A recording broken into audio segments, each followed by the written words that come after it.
Nhờ sự hỗ trợ của Viện Smithsonian, chúng tôi giới thiệu sự phát triển của máy đánh chữ, bắt đầu với máy Burntiographer năm 1829.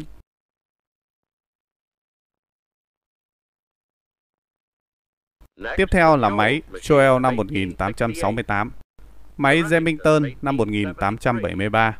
Đây là máy Calligraph được chế tạo vào năm 1883. Tiếp theo là máy đánh chữ Hammond, chế tạo năm 1884. Vào khoảng năm 1900, xuất hiện máy Smith Premier.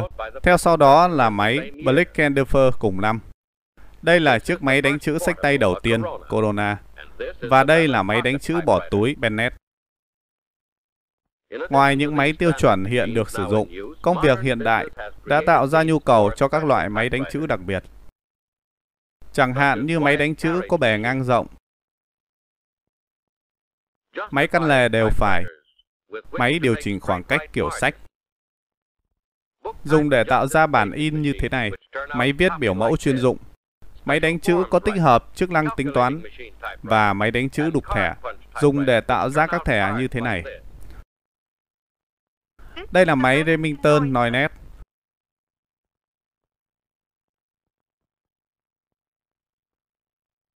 Máy Burt.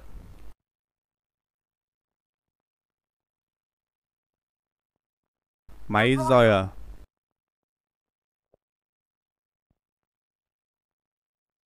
Máy Underwood. Máy Woodstock.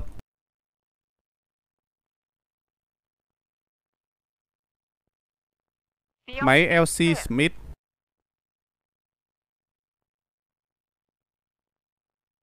Máy Remington Standard.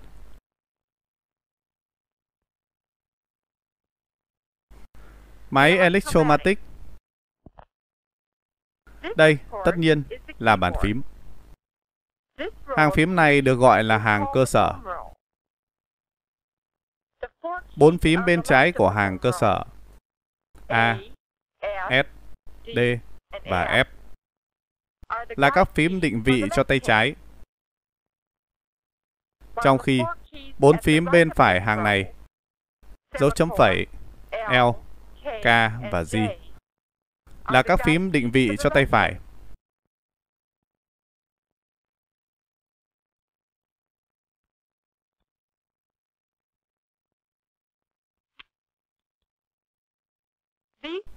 Những phím này được gõ bằng các ngón tay trái.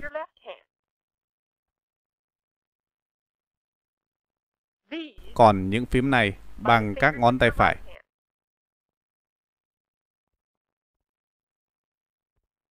Mỗi ngón tay sẽ gõ một số phím nhất định như được minh họa trong biểu đồ đặt ngón trong sách hướng dẫn của bạn. Tất cả các chuyển động ngón tay của bạn sẽ được học dựa trên mối liên hệ các phím định vị trên hàng cơ sở. Hãy làm quen với cảm giác của các phím như F, R, F, 4, K, I, K, 9, G, E, G, 3, G, N, vân vân. Cú gõ của bạn cần phải dứt khoát, nhẹ nhàng, nhanh và đều.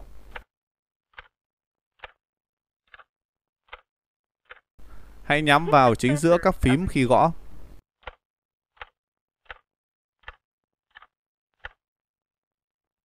Các phím lên được gõ bằng đầu ngón tay cong tròn của bạn.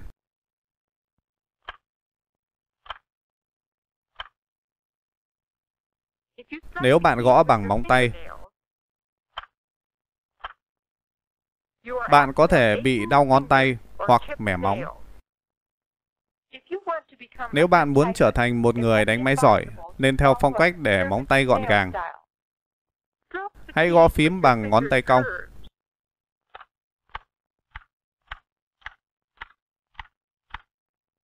Khi bạn gõ các phím hàng trên hoặc hàng dưới, hãy nhanh chóng đưa ngón tay trở lại hàng cơ sở.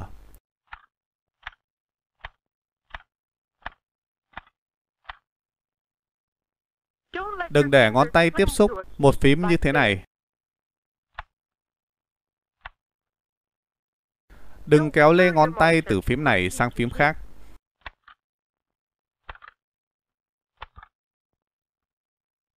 Hãy giữ như thế này. Khi mới bắt đầu, hãy gõ từng phím với tốc độ nhanh như khi bạn đã thành thạo. Nhưng để lại khoảng dừng dài và đều giữa các lần gõ. Trong những khoảng dừng này, bạn sẽ suy nghĩ và lên kế hoạch cho lần gõ tiếp theo. Một người gõ phím như thế này sẽ không bao giờ trở thành một người đánh máy nhanh và giỏi, trừ khi thay đổi cách gõ.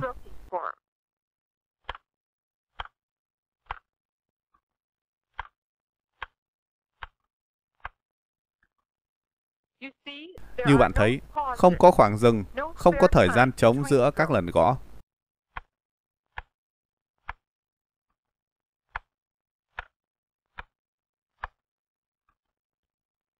Nhưng một người bắt đầu gõ như thế này sẽ có khá nhiều thời gian trống giữa các lần gõ.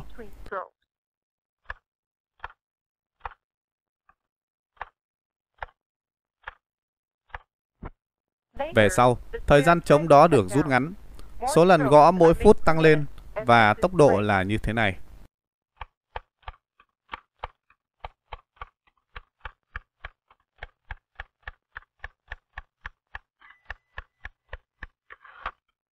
Sau đó nữa, sẽ là như thế này.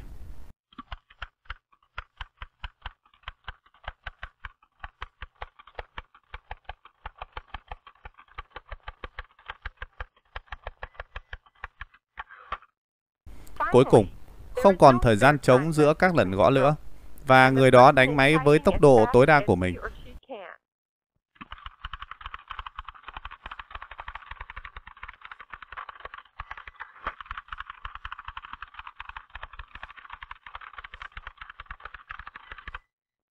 Các bài tập sẽ giúp bạn phát triển kỹ năng gõ.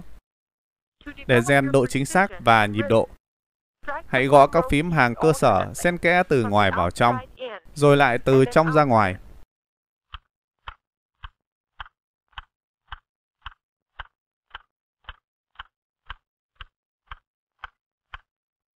Sau đó, bạn sẽ có thể tăng tốc bài tập này như thế này.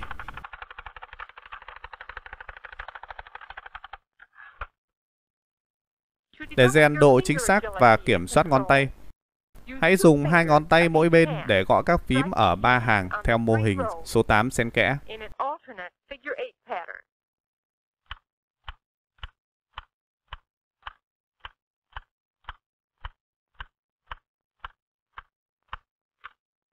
Về sau, bạn sẽ tăng được tốc độ bài tập này.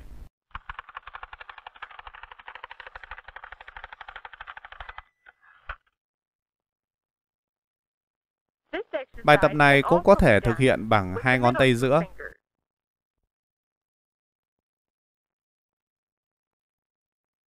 Và với 2 ngón tay ngoài cùng.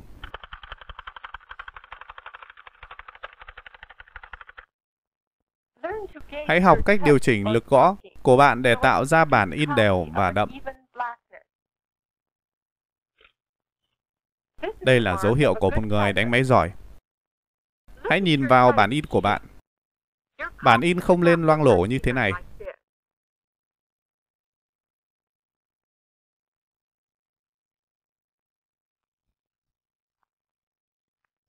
Các dấu chấm hoặc dấu câu cũng không nên đục rách giấy như thế này.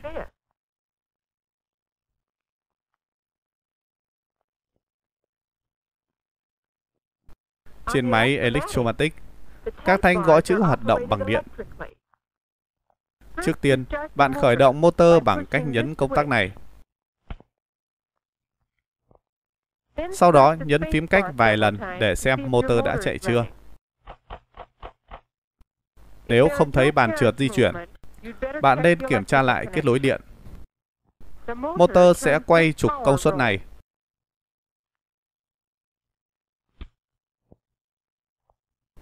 Trục này sẽ vận hành các thanh gõ thông qua các cam quay.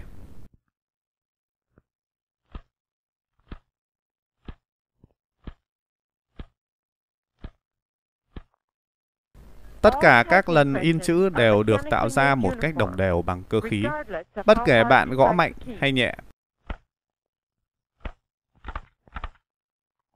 Chỉ cần một lực nhẹ là đủ.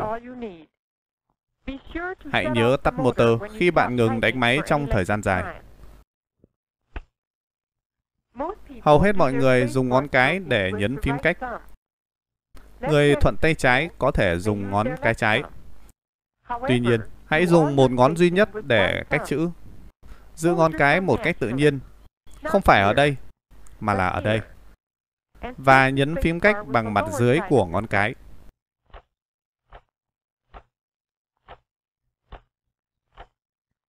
Khi giữ phím Shift, máy đánh chữ sẽ in chữ Hoa và các ký tự đặc biệt nằm phía dưới các phím số và dấu câu. Khi dùng phím Shift bằng tay trái, hãy giữ ngón ép ở vị trí hàng cơ sở.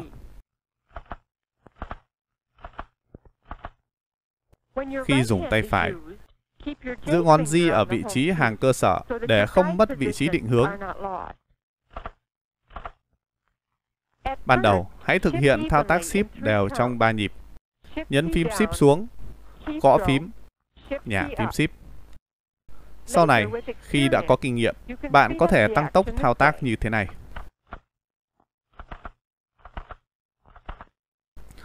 Hãy nhớ bắt đầu như thế này.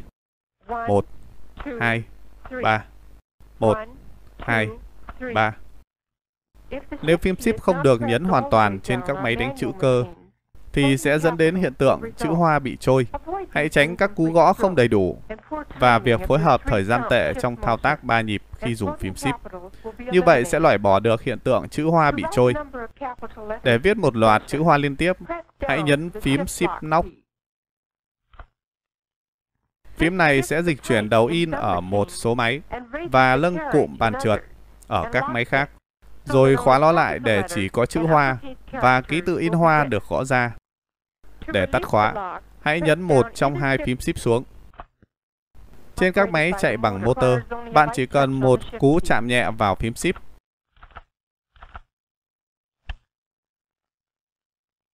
Trên máy Burroughs, thao tác cũng giống như vậy.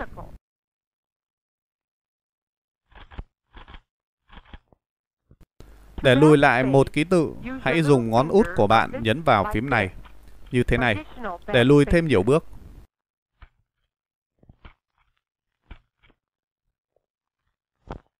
Việc thường xuyên dùng phím lùi để gõ chồng lên các ký tự bị gõ nhẹ sẽ dẫn đến thói quen gõ kém và lãng phí thời gian. Và đừng lùi lại để gõ đè lên những ký tự gõ sai. Những lỗi đó là lỗi bạn không nên phạm phải, và nếu đã phạm phải thì nên xóa sạch bằng gôm.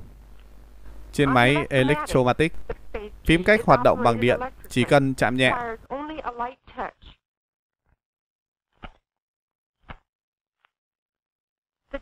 Phím Tab được điều khiển bằng ngón út của tay phải. Không cần rời mắt khỏi tài liệu gốc. Bạn giữ phím đó cho đến khi bàn trượt di chuyển đến vị trí đã đặt sẵn.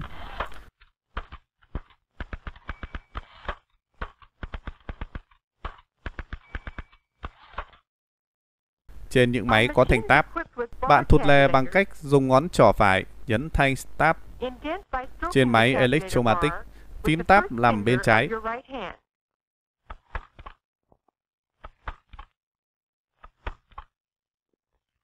Bạn chỉ cần chạm nhẹ vào phím tab là đủ. Không cần giữ cho đến khi bàn trượt dừng lại.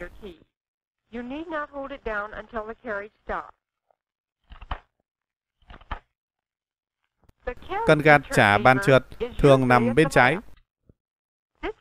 Cần gạt này trả bàn trượt về đầu dòng và đồng thời kích hoạt cơ cấu xuống dòng để giấy được căn cho dòng mới.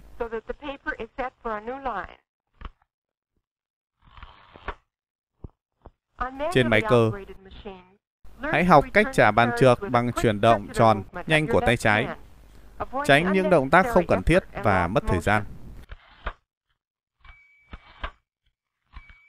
Hãy học cách ước lượng lực cần thiết để đẩy cần trả bàn trượt sao cho bàn trượt quay về hết hành trình mà không va mạnh vào chốt giới hạn. Cú này chưa đủ mạnh. Cú này lại quá mạnh. Cú này thì vừa. Tay bạn không nên buông khỏi cần khi nó gần thẳng hàng với khung bên trái của máy. Và tay lên trở lại bàn phím khi bàn trượt chạm đến điểm dừng bên phải.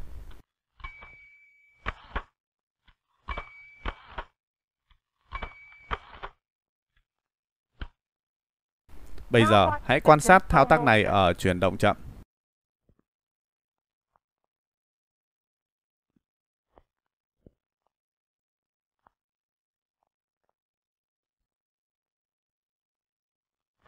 Để thêm khoảng cách dòng sau khi đã trả bàn trượt, hãy nhấn cần trả bàn trượt thêm nhiều lần nếu cần.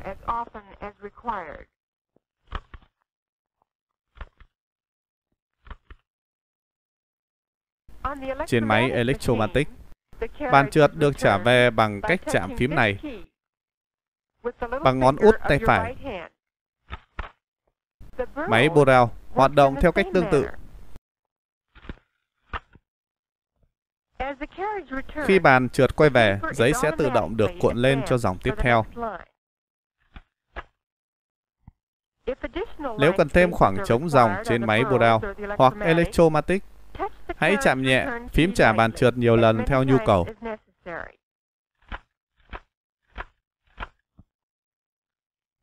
Bây giờ, hãy tìm hiểu về cách nạp giấy. Đây là bàn giấy. Đây là thanh dẫn giấy. Đây là thanh ép giấy. Và đây là trục in. Thanh dẫn giấy có thể di chuyển đến bất kỳ vị trí nào trên bàn giấy. Vị trí của nó so với bàn trượt hoặc thước dòng được xác định dựa trên thước đo này nằm trên bàn giấy. Các máy LC Smith, Remington, Underwood và Woodstock đều có các thước đo tương tự. Bàn giấy trên các máy Electromatic và Borel không có thước dòng. Do đó, vị trí của thanh dẫn giấy được xác định bằng quan sát trực tiếp. Giấy tựa vào bàn giấy và thanh dẫn giấy khi được đưa vào máy.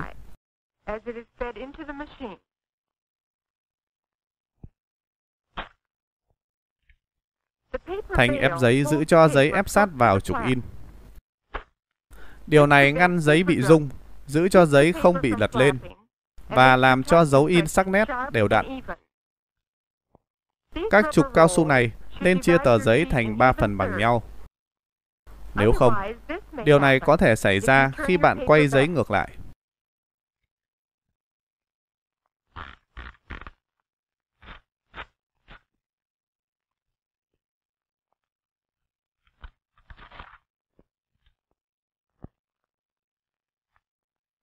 Các trục cuốn giấy nằm khuất dưới trục in. Những trục này và trục in sẽ cuốn giấy vào máy và giữ giấy ở vị trí.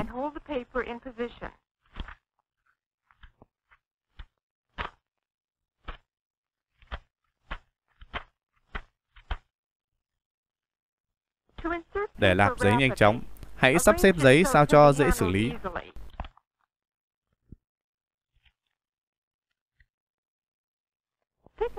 Dùng tay trái nhấc tập giấy, ngón tay ở trên và ngón cái ở dưới.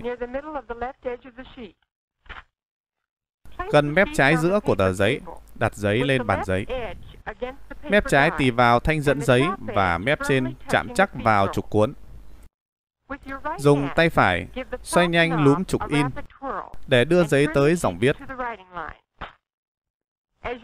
Khi thả núm, đưa tay phải ra phía trước và dùng ngón cái phải gạt thanh ép giấy về vị trí, sao cho giữ giấy chắc dưới thanh ép.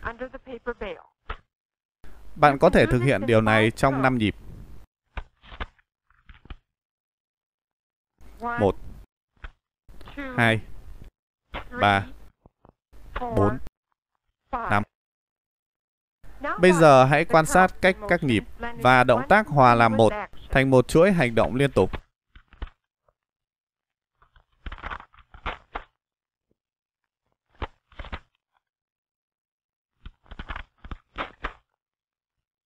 Hãy thử thao tác này trên một máy có loại thanh ép giấy khác.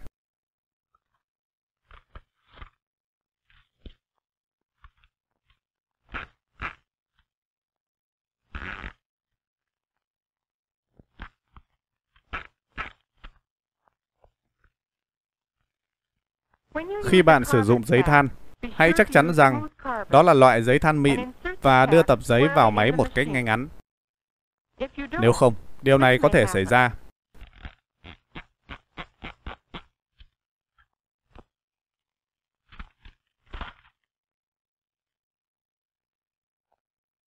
Điều đó đồng nghĩa với việc lãng phí giấy và mất thời gian. Việc nạp giấy không đúng cách cũng sẽ khiến giấy bị lệch. Khi điều đó xảy ra, hãy sử dụng cần nhả giấy. Thiết bị này sẽ nhả áp lực lên các trục cuốn và cho phép bạn điều chỉnh lại giấy. Căn chỉnh giấy của bạn dựa vào thanh dẫn giấy. Sau đó cuộn giấy xuống và kiểm tra bằng thước căn chỉnh.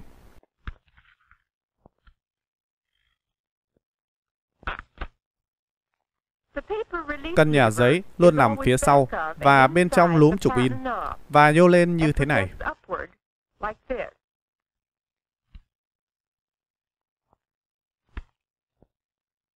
Tuy nhiên, trên máy Electromatic, cần nhả nằm bên trái. Hãy chắc chắn sử dụng cần nhả giấy khi bạn lấy thư từ hoặc bản sao ra.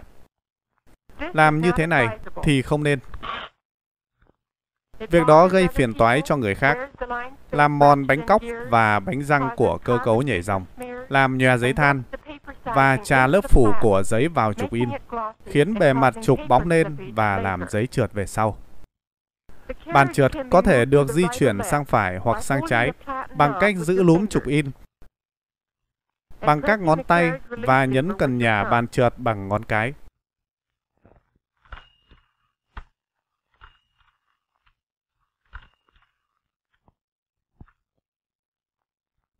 Các máy đánh chữ có hai cần nhả bàn trượt, một ở bên phải và một ở bên trái.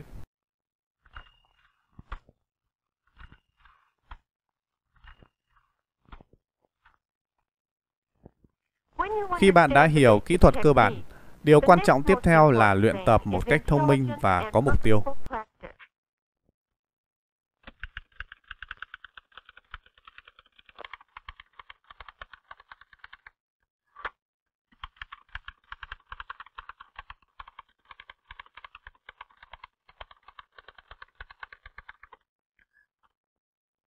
Cẳng tay, cổ tay và mu bàn tay của bạn lên nghiêng lên, song song với độ nghiêng của bàn phím. Hãy giữ tay và các ngón tay của bạn ở tư thế thoải mái, tự nhiên. Thả lỏng tay vào lòng và thư giãn. Nhìn vào tay bạn khi bạn đi bộ, nghỉ ngơi hoặc ngủ. Tay bạn không như thế này, cũng không như thế kia, mà là như thế này. Không thay đổi vị trí của tay và ngón tay. Hãy đặt tay lên bàn phím.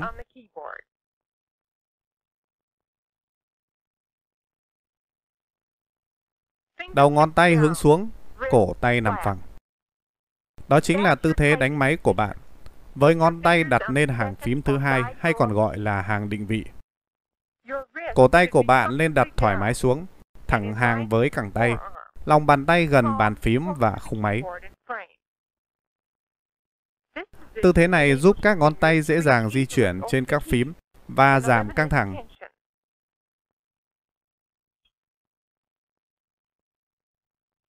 Bạn gần như không cần chuyển động ở cổ tay và cẳng tay.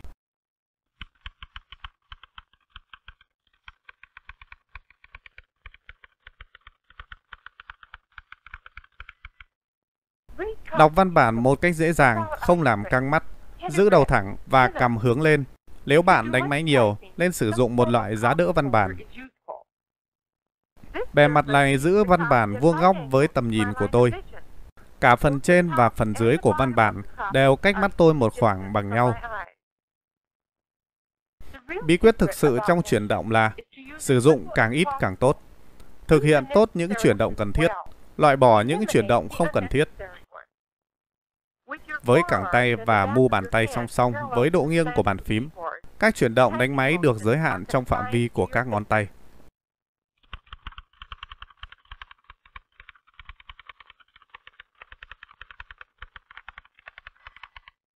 Một số người đánh máy sử dụng những chuyển động ngón tay như thế này.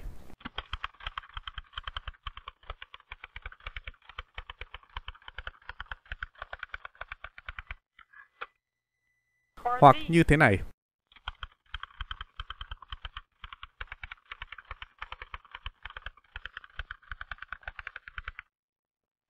Ngón tay của họ bay hàng dặm trong không khí và lãng phí rất nhiều năng lượng mỗi ngày đánh máy.